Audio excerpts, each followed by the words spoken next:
That is a terrific sound to start a video, in my opinion, and perhaps it's a terrific sound to start an entire video series.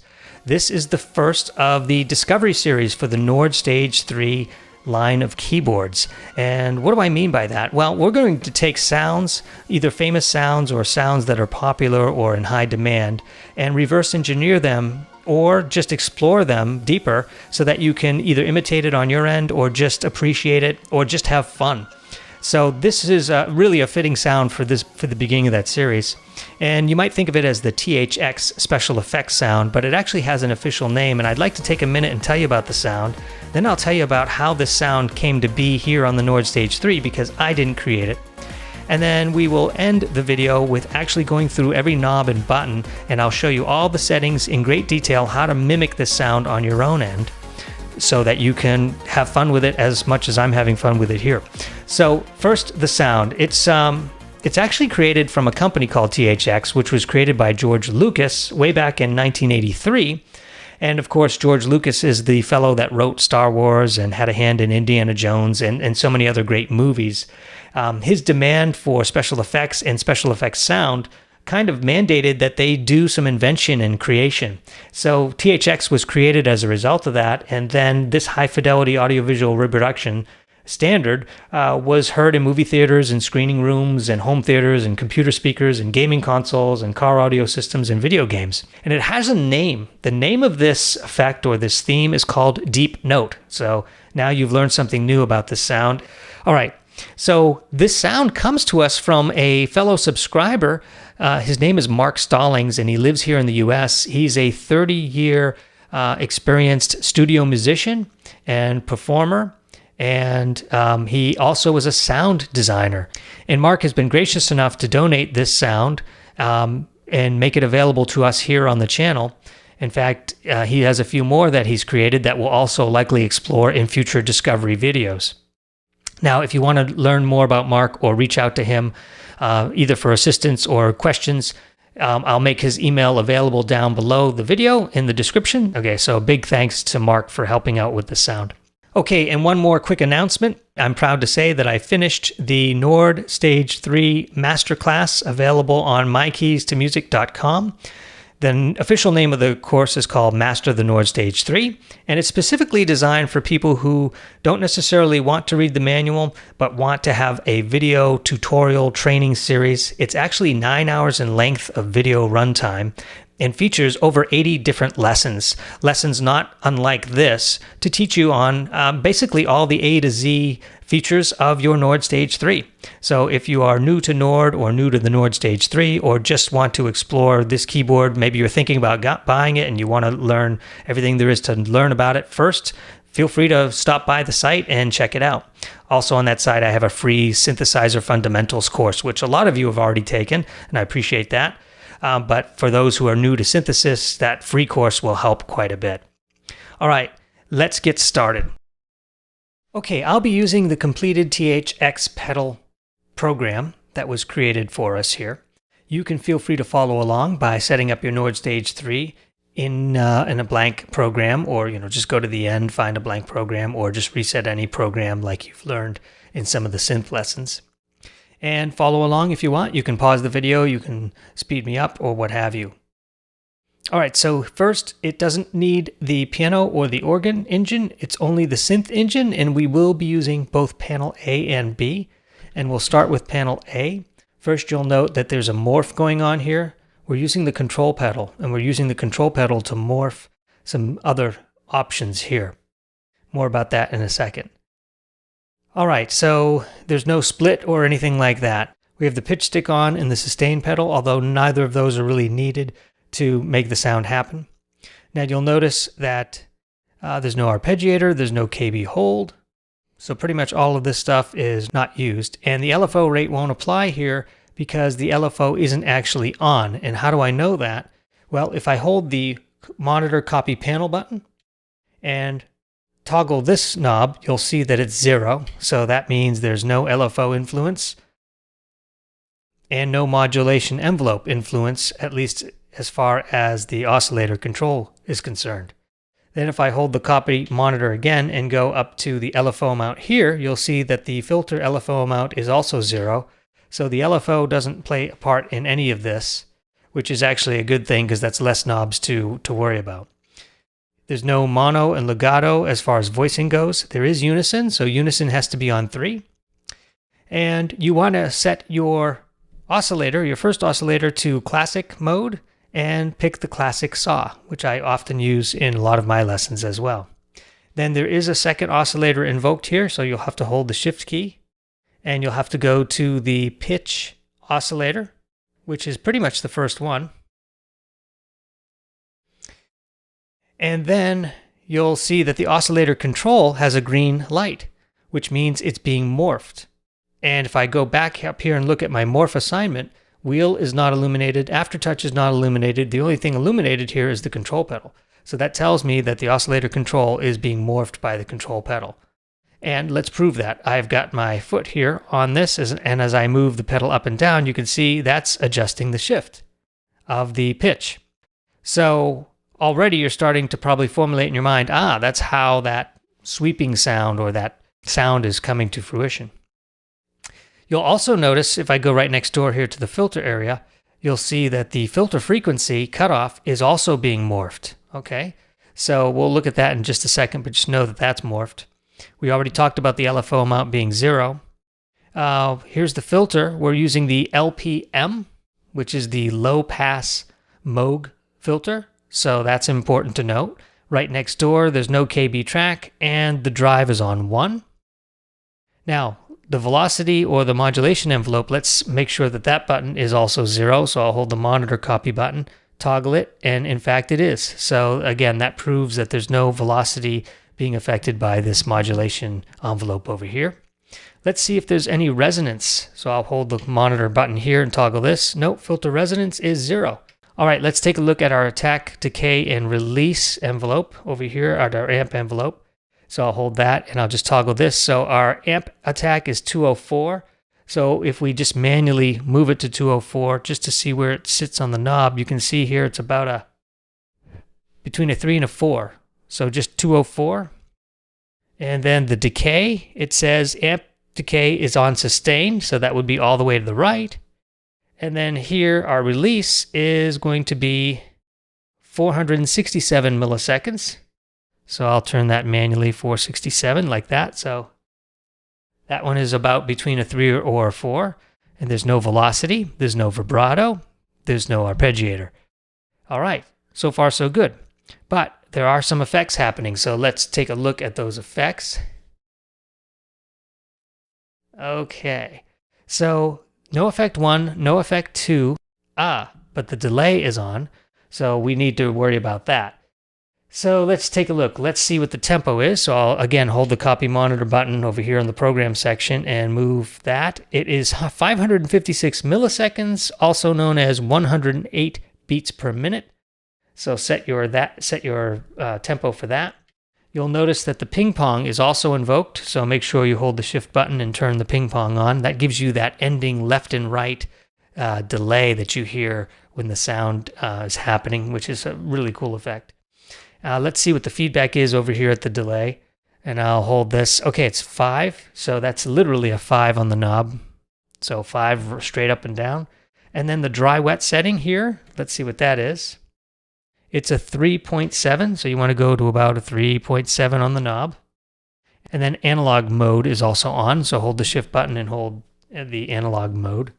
And then all the way over here to the reverb section, there is no compression set up, and then the reverb is on. It's not set to bright, so the bright button or the bright light should not be illuminated, but it is on hall 1. Fine. And then let's hold the monitor button and toggle the reverb, and it's at a 3.2. So your reverb is at a 3.2. Okay, so there's one other thing to be aware of, and that is the morph settings. We already know that the morph is affecting these two knobs here, the oscillator control and the filter frequency cutoff. But how do we get to see what the morph is doing? There's a trick for that too. Now, technically speaking, I should hold the control pedal morph button and the monitor button and then toggle the oscillator control to see what the setting is. But there's a little shortcut here. If you just double click the control pedal morph button, that will allow it to stick and stay illuminated and activated. And you can see here it says change parameter to morph. We don't want to change anything, we just want to see what it is. So now that that's stuck open, I can just push the monitor button and then toggle the oscillator control, and then it tells me in total what it is. It's going from 0 to 24.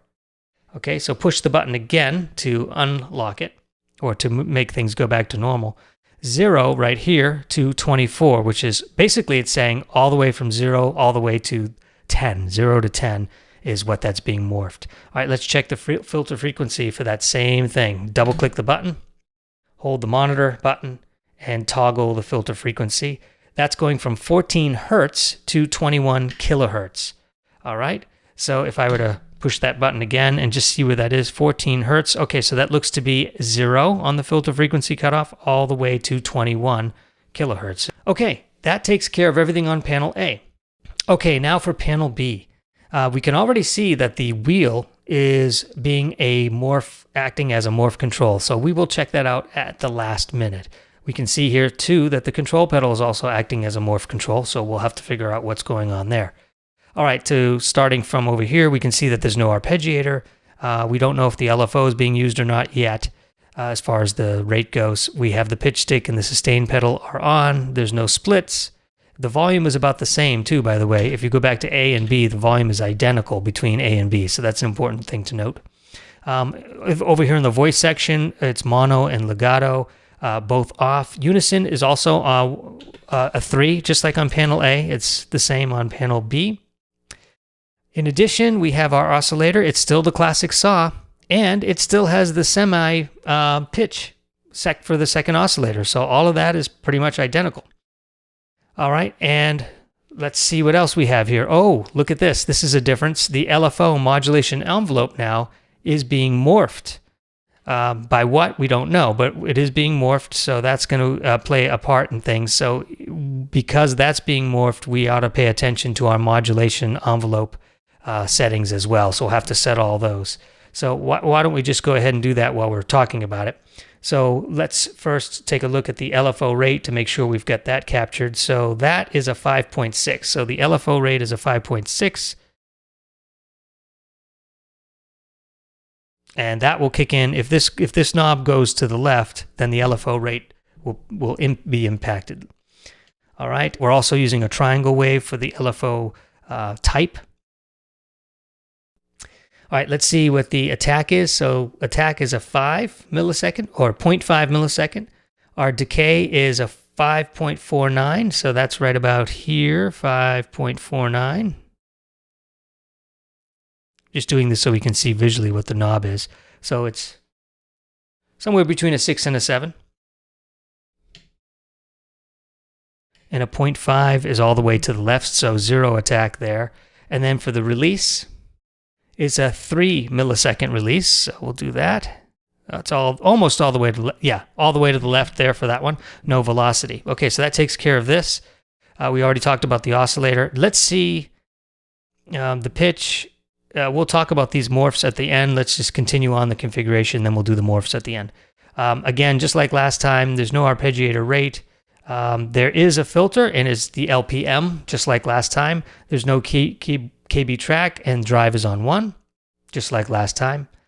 The LFO amount, let's pay attention to that. That is 0, so we'll just put that at 0. And then the frequency cutoff is being morphed, so we'll play with that later. Let's look at the velocity versus the modulation envelope knob here. That's a 0, so that's good. Less to worry about there. And let's look at the resonance. Filter resonance is at a 0. All right. There's no vibrato. Let's do the amp envelope, and we'll start with the attack. It's a 204. Then the decay is full sustain, and then the release is 467. Just like that. No velocity. Let's finish up that first part of this and go to the delay. There's no effect 1, no effect 2. There is a delay, just like last time. Let's see what the tempo is. It's 625 milliseconds or 96 BPM. So set your knob to that. That's 96 BPM or 625. 96. It's probably easier to look at the smaller number. 96. Yep, there it is. So it's about a 2. Ping pong is on. Feedback is 5, just like last time, if I recall correctly. The dry wet amount is 2.4 on the knob. Analog mode is on. Of course, the delay is on. And then reverb, this time we have Hall 2 being used. So that's a little different than last time. I believe it was Hall 1 last time. And notice that it's bright. So we have the bright option illuminated. Let's see what the dry wet setting is. 3.2. 3.2. So that's right there on the knob. No compression, no EQ or amp simulation. Okay, now let's talk about the morphing.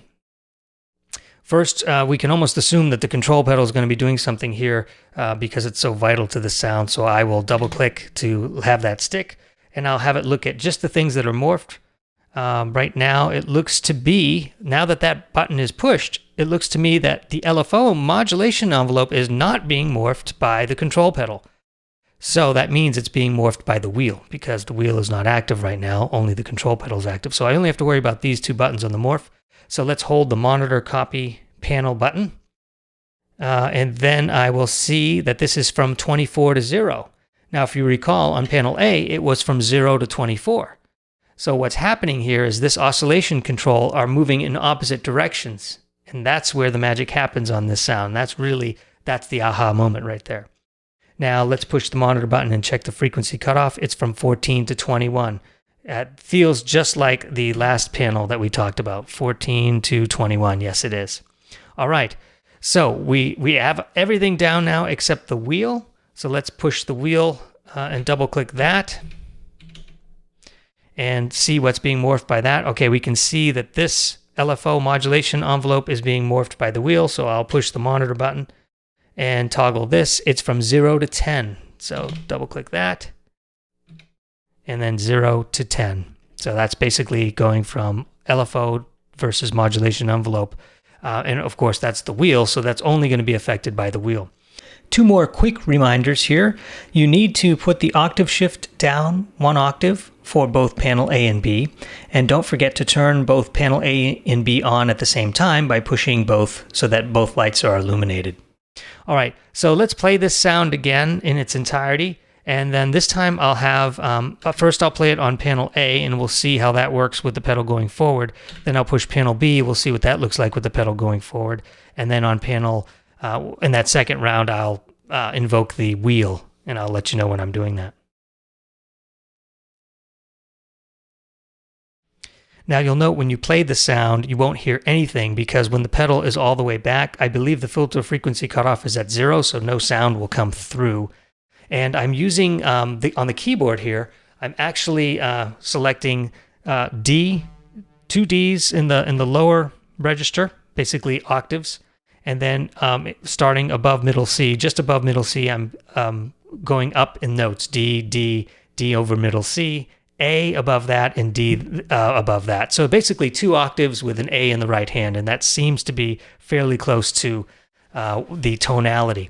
Oh, in addition to that, I'm also going into the system settings. So I'm tuning it to 446.7 hertz. Where am I getting that tuning from? Basically, I looked at a few YouTube videos of the old sound, and it seemed to be in that tuning range. But you may find that it isn't exactly like that for you. So I'm going to back off here so you can kind of see how the keys are being pushed to some degree. And here we go. So I've got my pedal all the way back, and I'm going to push it forward as I move my keys up. And you'll see, watch this.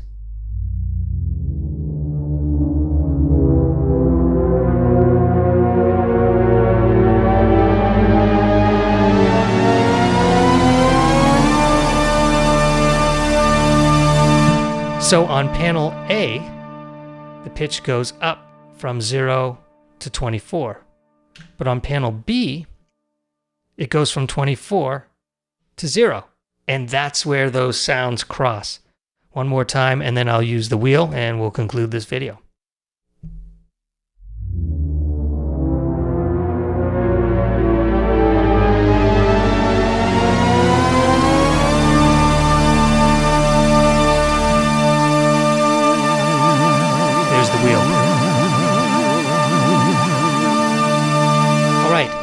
If you want to tweak the sound, don't forget it's actually very easy. So let's say you wanted a longer release so that when you let go of the notes, you don't have to, the sound will last a lot longer and sort of just fade on its own. So let's just to show you how easy that is, make sure your KB hold is off and let's test the release and see if we can let go of the notes and have that last a little longer.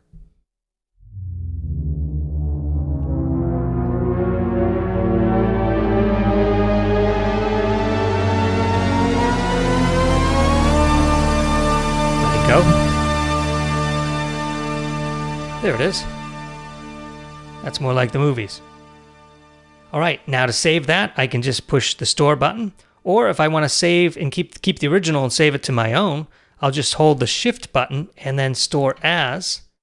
And this will allow me to rename it. So I'll rename this pedal 3, let's say THX pedal 3. And that way I can keep what I have in case I want to reference it. And then I will store, that stores the name, or it's about to store the name, save as THX pedal 3, but then move it to a blank location. I happen to pick M13 as my blank location. The storage light is still blinking, so I'll push it again. And now I've got my own version. I've got the original over here on 11, and then my own version of the new one with the longer release as THX pedal 3 on M13. Well, I hope you enjoyed the first of the Discovery series. Feel free to leave comments. It was fun taking this sound and making it work. Remember, check the description for latest updates on what's happening and or other things related to this video. Thanks for watching.